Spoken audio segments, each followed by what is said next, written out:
Hi, everybody. Meteorologist Joe Chaffee. Weather in 5 days in 5 minutes. Back from a little short vacation down in Florida. And in the meantime, as we take a look at what's going on tonight as far as watches and warnings are concerned, very interesting for upstate New York, particularly in the elevated areas from the Catskills north up in the Adirondacks. We've got winter storm watches up. Yes, it is April the 17th, 2022. In the meantime, also, since the growing season has started, we may have frost issues in southern New Jersey and freeze issues in parts of southern Pennsylvania. So we've got advisories and warnings up there. And as if they haven't had enough snow, we've got winter storm warnings up for the northern half of North Dakota with winter weather advisories surrounding that. So very much a winter, a late winter look to things. And we got two severe thunderstorm watches working this evening as of 5:30 Eastern Time, and we'll talk about that in a moment. I think that somebody in upstate New York is going to get clobbered with this. Uh, these types of systems at this time of year, they're basically top-down systems. There's not a whole lot of cold air at the low levels, but you have these upper lows that are moving by in strong troughs that create cold pools of air aloft, and with a developing surface low that's going to be intensifying as it moves northeast.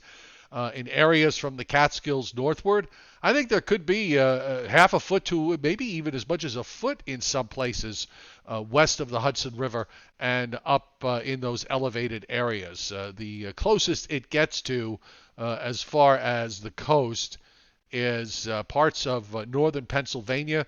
You see some 4-inch amounts there, a coating to an inch or two in parts of northeastern Pennsylvania. It might even touch it at the corner of northwest New Jersey where somebody winds up seeing some wet snow out of this.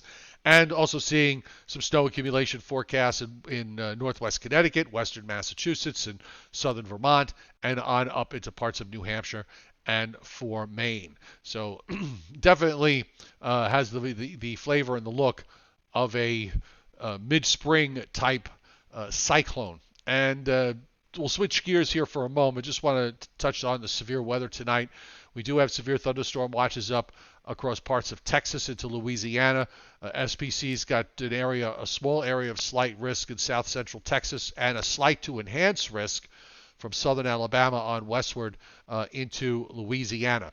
And the marginal risk extends through Georgia down to the Georgia coast and northernmost Florida. Obviously, there are no thunderstorm issues here for the Northeast. And for tomorrow, as we take a look at that, there's a marginal risk of severe weather in the coastal Carolinas on the Outer Banks, also in parts of southern Georgia and northern Florida, and also the east coast of central and southern Florida, all under a marginal risk. And then when we get to day 3, which is Tuesday into Wednesday, we have no risk at all to deal with. Here's the satellite, and of course today we had a storm system up in eastern Canada, a lot of instability, cloudiness that was around, although we did manage to squeeze in some sunshine during the day, especially if you went south of New York City and south of Philadelphia. And now you're seeing the energy that is moving up through the northern plains, down into the Gulf states, and that is going to be the weather system for Monday night into early Tuesday morning. Here's what it looks like on the radar in the Northeast. Still some pockets of instability left here with some snow showers in upstate New York and up into northern New England. And on the northern edge of this in North Dakota, we've got snow. Further south, it's mostly rain, obviously, and then we get into the showers and thunderstorms that we're dealing with tonight, this evening into tonight, in the area that we've indicated with severe weather risk. So let's look at the NAM model. Here's the snow in North Dakota and Minnesota. The departing low in the northeast, high pressure in between, building down from eastern Canada. So there is technically some low-level cold air here, or at least the setup is such that there is some low-level cold air. But this time of year, low-level cold air, 10 degrees below normal, you're still talking temperatures up around 50. So for tomorrow, we'll have what should be a dry day side with sunshine giving way to arriving clouds. You can see the low there in northern Georgia. The energy in the western lakes is going to feed into that low. That primary dies out. The secondary takes over, and then it starts to strengthen as it moves up the coast during Monday night. It's going to be a windy, rainy night for New Jersey, for southern New England, down into Delaware. And north and west, you see where the darker blues are. That's where the model's indicating some snow. By Tuesday morning, it's long gone in terms of the precip along the coast, the rain. But there's still going to be snow going on in parts of upstate New York and also into northern New England. And that low is just going to move up into eastern Canada, keeping things relatively chilly Tuesday into Wednesday.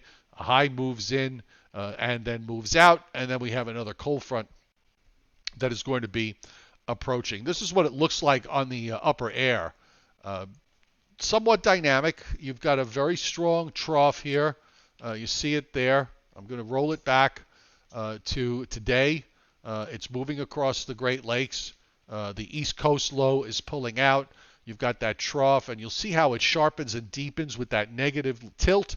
The upper low cuts off over the eastern Great Lakes and moves into western New York and western Pennsylvania. That's a pretty impressive cutoff low there in western New York. So whoever gets underneath that upper low is going to get some heavy wet precip out of this, heavy wet snow out of this, particularly in those elevated areas.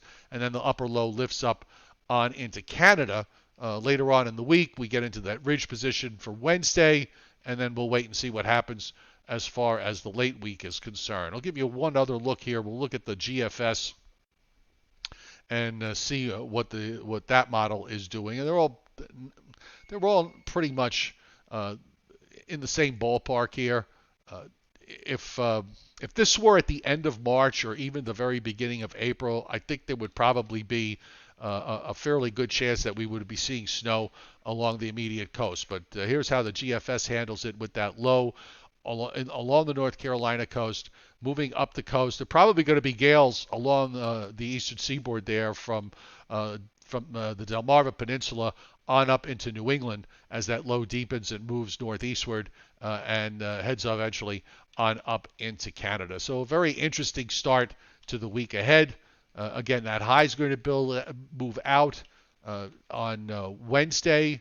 Looks like the front is not going to make it, or if it does, it barely makes it here late Thursday night into early Friday, but then it backs up as a warm front, as another low, by the way, another storm heads up into the northern plains. So yippee, more snow for the Dakotas. So not too shabby for Easter Sunday. And by the way, happy Easter and happy Passover to everybody. This holiday, I hope you got to enjoy it, both holidays. And now, of course, we're going to move in onto a new work week. The Joe and Joe Weather Show will be back tomorrow night at 7:30 Eastern Time, so we hope to see you then.